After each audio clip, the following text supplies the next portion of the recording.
मौजूद थे जिस वक्त ये हादसा हुआ है। चश्मदीदों से बात की है और प्लेन हादसे की चश्मदीदों से जानकारी ली है।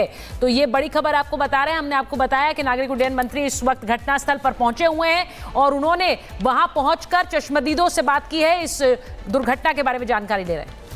इंग्लिश में बोल देते हैं। हिंदी में उतना इंग्लिश में थोड़ा हिंदी थोड़ा हिंदी वो शब्दों का वो ध्यान रखना पड़ेगा। यार ये नहीं, माइक नीचे रखना। Okay sir. सर ये माइक राहुल नीचे आएंगे। I am totally shaken by the incident that has happened today near Ahmedabad airport. Very tragic and very, very horrific. And even till now, I have to say I'm in a state of shock. When the event happened, I was in Vijayawada doing the review of that airport and attending one state program. But the moment I got to know this incident happened, I wanted to be here physically at the site, try to find out more about what happened and what needs to be done. And also Honorable PM has called me and also told me to be there at the site and also look into the operations which is going on right now. And right now, if you ask me, I can only think about the passengers, their families, what they might be going through, and especially the civilians also who are there near the crash site. A lot of relief effort has been done already, right from Indian Army, NDRF, state police, medical departments, including aviation concerned departments. Everyone has attended immediately. The fire department, to the best of their abilities, they have been functioning here and doing the rescue operations.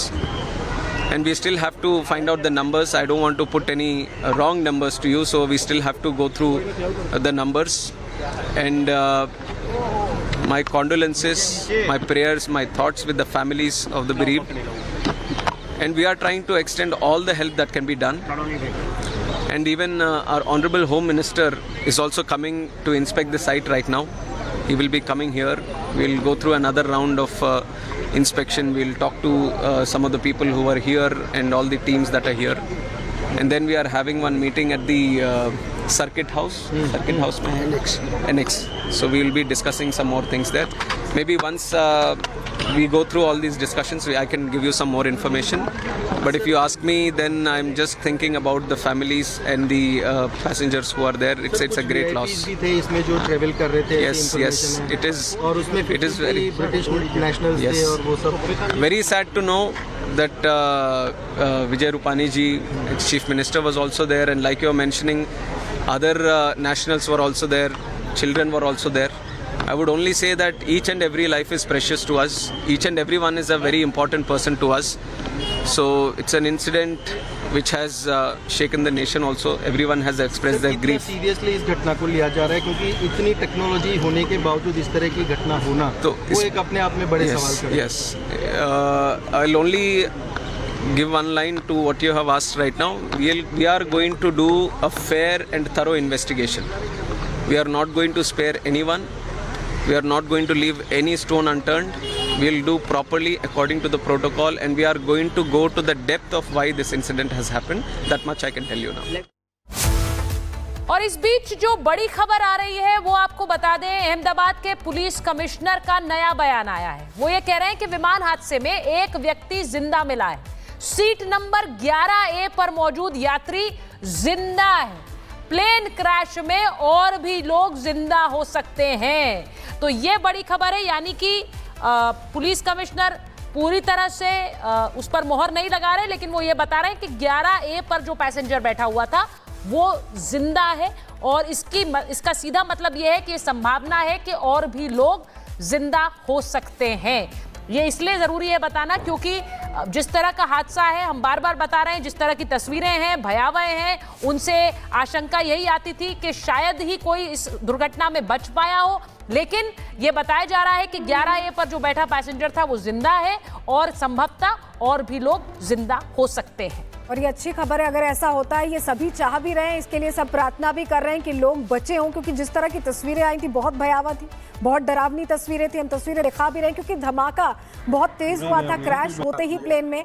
और जहां पर ये plane crash हुआ है, अगर बात करें उस इलाके की, तो वो रिहायशी इलाका हॉस्टल था जिस पर डॉक्टर्स हॉस्टल था सिविल अस्पताल का, जहां पर ये प्लेन क्रैश हुआ। और ये भी जानकारी मिली कि कई डॉक्टर्स हैं जो घायल हैं, 50 के करीब डॉक्टर्स घायल बताए गए जिन्हें अस्पताल ले जाया गया मृदुल।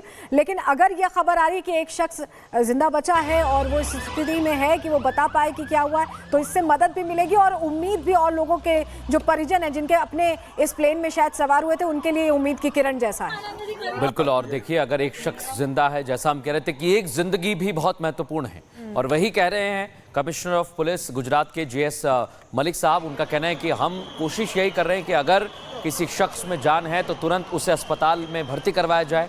इसीलिए NDRF की 3 टीमों को वहां पर बुलाया गया है। सेना वहां पर रेस्क्यू ऑपरेशन में लगी हुई है। तमाम प्रशासनिक अधिकारी भी इस दौरान वहां लगे हुए हैं। राजीव प्रताप रूढ़ी कुछ कह रहे हैं इस पूरे मसले को लेकर, वो आपको सुनवा देते हैं।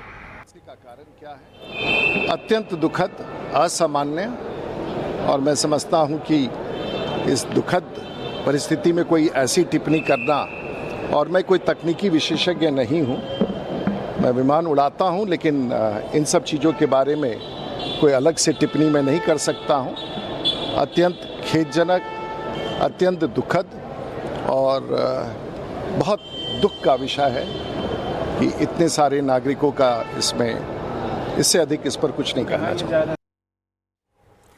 तो राजीव प्रताप रूडी को आप सुन रहे थे, जो ये बता रहे थे कि ये जो घटना हुई है उसको लेकर वो भी आहत हैं, क्योंकि ये जो घटना हुई है इसने सभी को झकझोर कर रख दिया है। आज के दिन में एयरप्लेन ट्रैवल बहुत इजी है, लोग बहुत ज़्यादा कन्वीनियंटली इसे ऑप्ट करते हैं, क्योंकि दूर जगह जहाँ जाना होता है देशों में भी, तो वो दूरियाँ कम इस एयरप्लेन ट्रैवल की वजह से हुई हैं। ऐसे में ये हादसा हो जाना कहीं ना कहीं झकझोर दे रहा है और विश्वास को हिला भी दे रहा है लोगों के लिए जो इस ऑप्शन को एक तरह से यूज़ करते हैं ट्रैवल करने के लिए। तो अभी ये जो तस्वीरें हैं वो बहुत भयावह हैं, क्योंकि जानकारी ये भी मिल रही है कि जो लोग क्षत विक्षत हालत में पहुंचे हैं उनकी पहचानों के लिए DNA सैंपल्स मांगे गए हैं परिवारों के। तो ये अभी स्थिति, तस्वीरें हम आपको दिखा रहे हैं उस वक्त की जब यह हादसा हुआ।